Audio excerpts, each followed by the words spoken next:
Now we will discuss about suboccipital triangle. Before exposure of suboccipital triangle, already we have removed skin. Then superficial fascia we have removed. Then what is this muscle? This is trapezius muscle. Okay, trapezius muscle we have cut at the origin point. So actually, trapezius origin is, what is this tubercle? Here, external occipital protuberance. Then what is this line? Superior nuchal. So external occipital protuberance, superior nuchal line, ligamentum nuchae, all spines of thoracic vertebrae. Then upper fibers will be obliquely going downwards, and they will be inserting to the posterior border of lateral 1/3 of clavicle. Right? Then middle fibers, they comes transversely, and they will be inserting to, what is this process? Acromion process. Medial border of acromion process and upper lip of crest of spine of scapula. Right? Then these lower fibers will be obliquely comes upwards, and they will be inserting here. This is the deltoid tuberosity, which is present over the spine of scapula. So it will be inserting here, lower fibers. So this is trapezius. This trapezius muscle we have cut and reflected. Now what you are seeing here, this muscle is splenius capitis. Splenius capitis, from where it is taking origin? Splenius capitis muscle taking origin from the lower part of ligamentum nuchae. And what is this spine? Spine of 7 cervical vertebrae and spines of upper 3 thoracic vertebrae. From there, this muscle is taking origin. Right? Then where it will be inserting? It will be inserting to the mastoid process. So at the insertion, we have cut and we have reflected. Okay? Before cutting itself, medial to this muscle, here semispinalis capitis is visible here actually. Here, before cutting this muscle, we can see this. Okay? After you cut this, you can see clearly semispinalis capitis. So this is the semispinalis capitis. This semispinalis capitis we are cutting here, where at the insertion. And what is the origin and insertion of it? If you take the origin, transverse process of, here transverse process will be there, right? So transverse process of thoracic vertebrae. But which thoracic vertebrae? Upper 6 thoracic vertebrae. Transverse process of upper 6 thoracic vertebrae. Then articular process of lower 4 cervical vertebrae. Lower 4 cervical vertebrae, upper 6 thoracic vertebrae.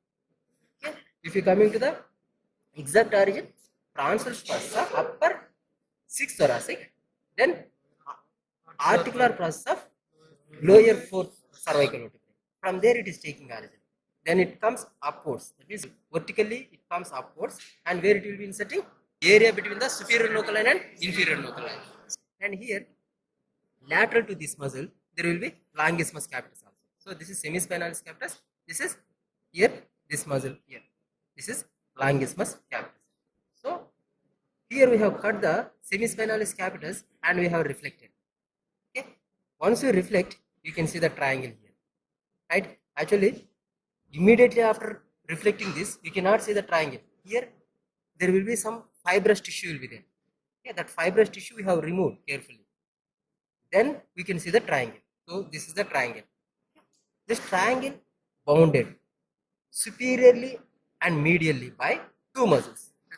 Rectus capitis posterior major supplemented by minor. Rectus capitis posterior major and supplemented by minor. Right? Then inferiorly, this muscle, see here, inferiorly it is bounded by oblique capitis inferior. Right? Then superiorly and laterally, this muscle. What is this muscle? Oblique capitis superior. So this is oblique capitis inferior. This is oblique capitis superior. This is rectus capitis posterior major, and this is minor. Okay. So we have seen the boundaries and roof, this muscle only, semispinalis capitis and longismus capitis. Okay. And fibrous sheath or fibrous fascia which is present underneath this muscle. Otherwise, if you remember, semispinalis capitis and longismus capitis, that is sufficient. Roof over. Then floor, you can see arch here. This is arch, posterior arch of atlas. Just above the posterior arch of atlas, here membrane is there. This membrane which is connecting the posterior arch of atlas and the posterior margin of foramen magnum. Posterior margin of foramen magnum. From here to here, this is the membrane. This white membrane is visible clearly. This white membrane. This membrane, what we call atlanto-occipital membrane. Actually, it is a posterior atlanto-occipital membrane because there will be anterior also. So that's what this is, posterior atlanto-occipital membrane. So floor is formed by posterior arch of atlas and atlanto-occipital membrane. Is that clear? So these are the structures which forms a floor. Now we have seen the roof, floor, boundaries, and what are the contents. Right? Now we have to discuss about what contents are present. Okay? Before discussing about the contents, here just below the inferior boundary, this nerve is emerging out. Right? It is from the C2 actually. Okay? This nerve is greater occipital nerve. See here, it is thickest cutaneous nerve in the body. This is the thickest cutaneous nerve in the body. It crosses the triangle. That means it winds around the inferior boundary of the triangle. It crosses the triangle. Once it crosses the triangle, and here it is present beneath this muscle. What is this muscle? Semispinalis. Then it pierces this muscle. See here, it is piercing.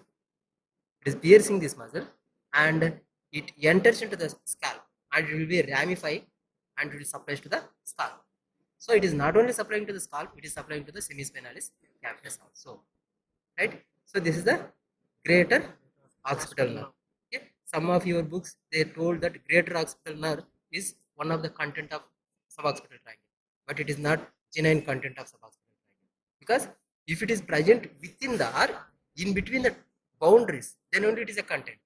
It is not present within the boundaries, so it is outside the boundary. So it is not a genuine content. Right? The genuine contents are three only. See here, this is the nerve.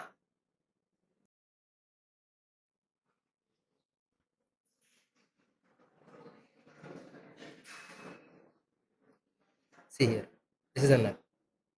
Is it visible more there? See, this is the nerve. Okay? This nerve is suboccipital nerve.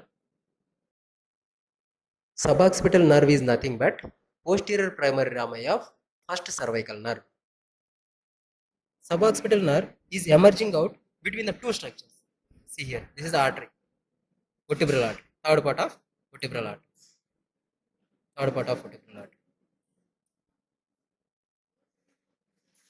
This is third part of vertebral artery, and this is the posterior arch of atlas.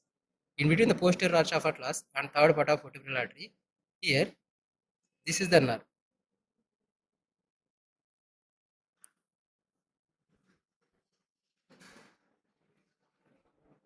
This nerve. Okay, this is suboccipital nerve. This suboccipital nerve, as soon as emerging between these two structures, vertebral artery and posterior arch of atlas, it gives branches like a fountain. It gives branches like fountain. So how it is giving? See, one branch is supplying to the rectus capitis posterior major and also to the rectus capitis posterior minor, and one branch is supplying to this inferior oblique muscle. Okay? Actually, oblique capitis inferior we can also call as inferior oblique. So it is supplying to the inferior oblique muscle. Okay? And it is supplying to the superior oblique muscle also here. Then it is giving communicating branch. See here, it's very clear. From this nerve, there is a communicating branch to this greater occipital. Because of that only, the semispinalis capitis muscle supplied by suboccipital nerve. So these fibers, these communicating fibers, they passes through this nerve and they supply here. Actually, this is cutaneous nerve, but within this cutaneous nerve, these fibers are there. That's what it is supplying. You're getting my point? This is about the suboccipital nerve, right? Then here, over the posterior arch of atlas, here you can see very clearly third part of vertebral artery. So this is the third part of vertebral artery. Okay? Is that clear?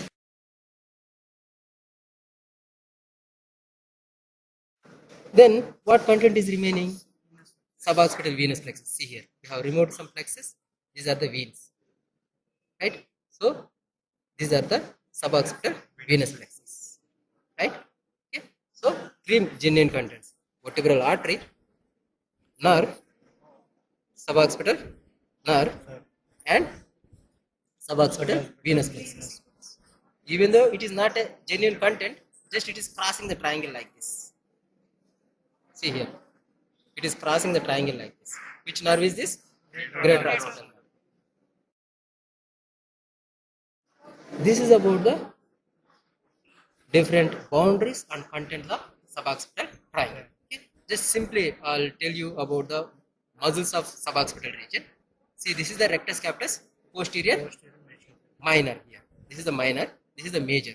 Minor is taking origin from the posterior tubercle of atlas, and it will be inserting to the medial area below the inferior nuchal line. That means area below the inferior nuchal line, medial aspect insertion. Then what is this? Major. It is taking origin from the spine, spinous process of axis, and it will be inserting to the lateral area below the inferior nuchal line. So what is this muscle? Rectus capitis posterior major. Then see here, this muscle is inferior oblique or oblique capitis inferior. This muscle is taking origin from where? See here, spine of axis, and it will be inserting here. Yeah, which process is this? Transverse process of atlas. Transverse process of atlas. Then what is this muscle? See here, this muscle, oblique capitis superior. This oblique capitis superior muscle taking origin from this point. That means transverse process of atlas, and where it is inserting? Area between the superior nuchal line and inferior nuchal line. So in this area it is inserting. Is that clear? So these are the different muscles, their origin and insertion. Is that clear? So that's it about suboccipital triangle.